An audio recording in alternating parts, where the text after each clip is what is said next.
Ini bak sudah tadi ya? Bak sudah. Ada berapa maknanya? 14 ya. Kita bahas berapa? 3 kan? Jadi 1, fungsi ba itu menjadikan semua kegiatan kita tertuju untuk mendapatkan ridha siapa? Allah. Namanya apa? Sababiyah ya. Dengan sebab Allah menetapkan sini saya minum, karena Allah saya berpakaian. Kalau sudah karena Allah nggak mungkin maksiat. Masa Allah dibawa-bawa dalam perbuatan maksiat? Jelas ya? Mau naik kendaraan, bismillahirrahmanirrahim, maka sepedanya pasti akan dipakai pada yang baik-baik. Kendaraannya juga demikian, itu dihisab loh ya.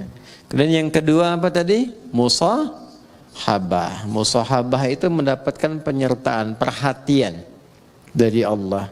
Maka merasalah diperhatikan. Kalau sedang minum, merasa dilihat Allah.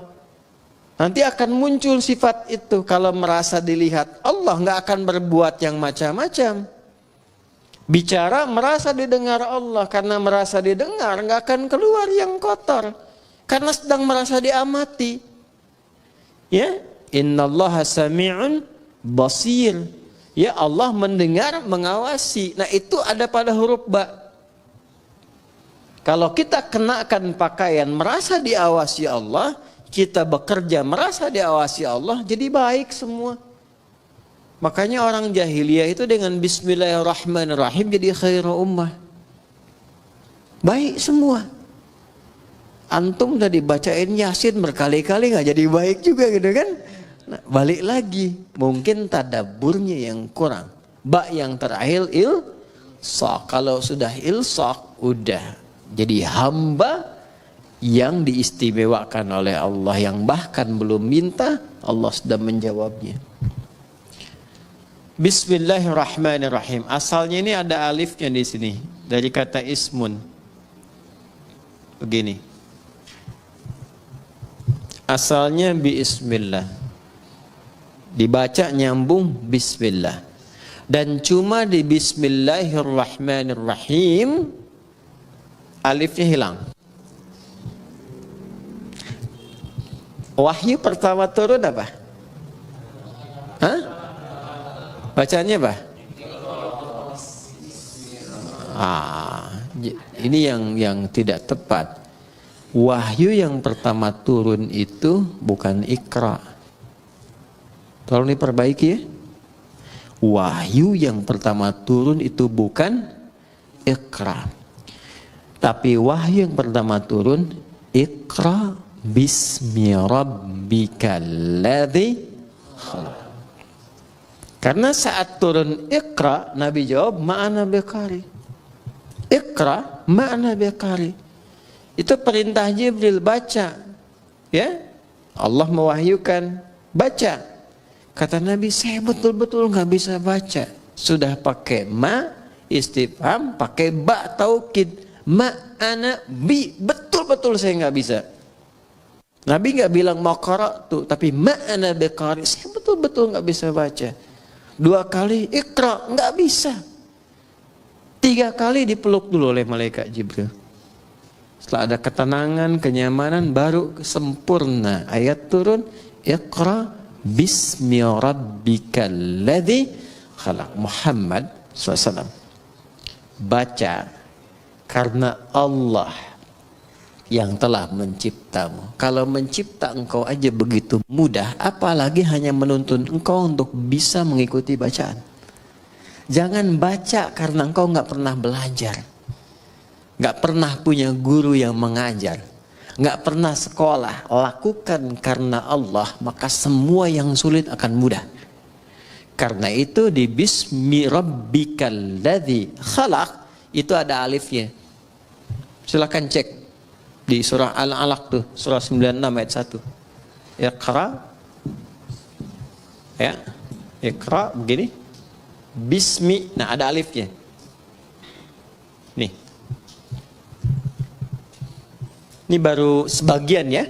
Nanti ada ayat-ayat lain juga yang bisa kita konfirmasikan. Ini saya kasih contoh 1 di antara sekian.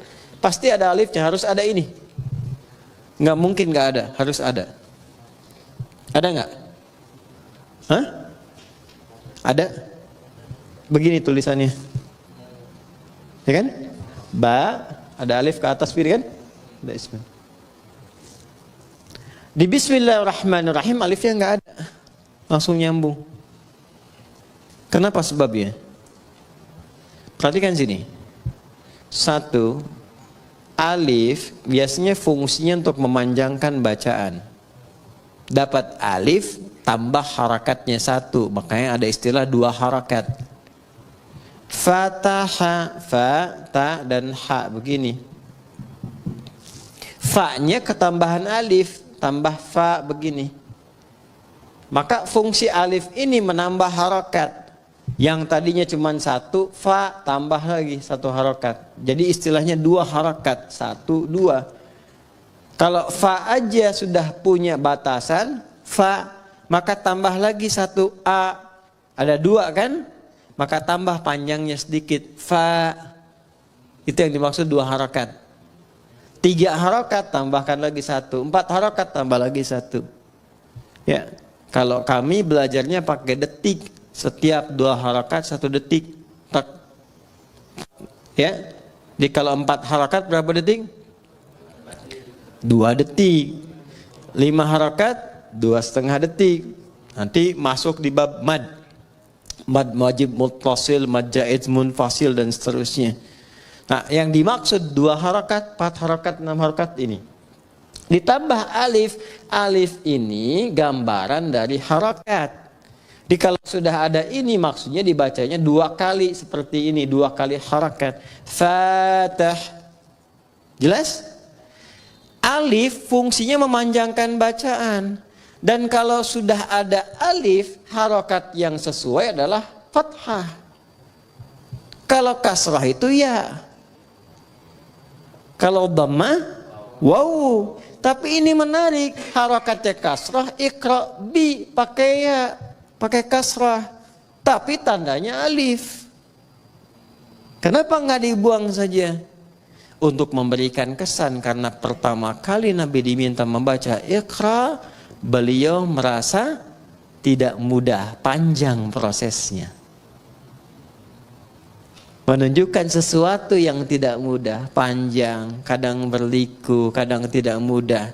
Tapi kalau semua dilakukan karena Allah, maka Allah akan membuat yang panjang semakin pendek, yang sulit akan semakin mudah. Itulah sebabnya ketika walaupun di sini ada alifnya, tetap dibacanya cepat dan pendek. Iqra bismillahirrahmanirrahim. Jadi Anda kalau menghafal Quran dikerjakan karena Allah, bukan karena target dari RKM harus selesai sekian. Kalau enggak jadi umroh, cuman sampai ke Cengkareng aja misalnya kan. Ya, saya menghafal bukan karena tuntutan dari kurikulum, tapi saya lakukan karena Allah. Maka akan terjadi akselerasi. Ya, kuantum, lompatan yang bahkan akan melewati orang-orang yang bahkan sudah punya hafalan banyak. Gitu. Itu yang kami dahulukan kepada para penghafal. Bisa dibayangkan ada anak dan ibu masuk karantina hafalan Quran. Ibu sudah punya bekal 3-5 juz, anak masih kosong. Ibunya target ingin jadi hafidhah, ikut itu. Anaknya terserah Allah saja deh mah, dipaksa ibunya masuk, ya udah karena Allah saya hafalkan. Hari ke-27 anaknya hafal 30 juz, ibunya belum sampai. Bayang? Oke, maka ini yang saya ingin terangkan, fungsi alif. Kenapa di sini dihilangkan alif ya?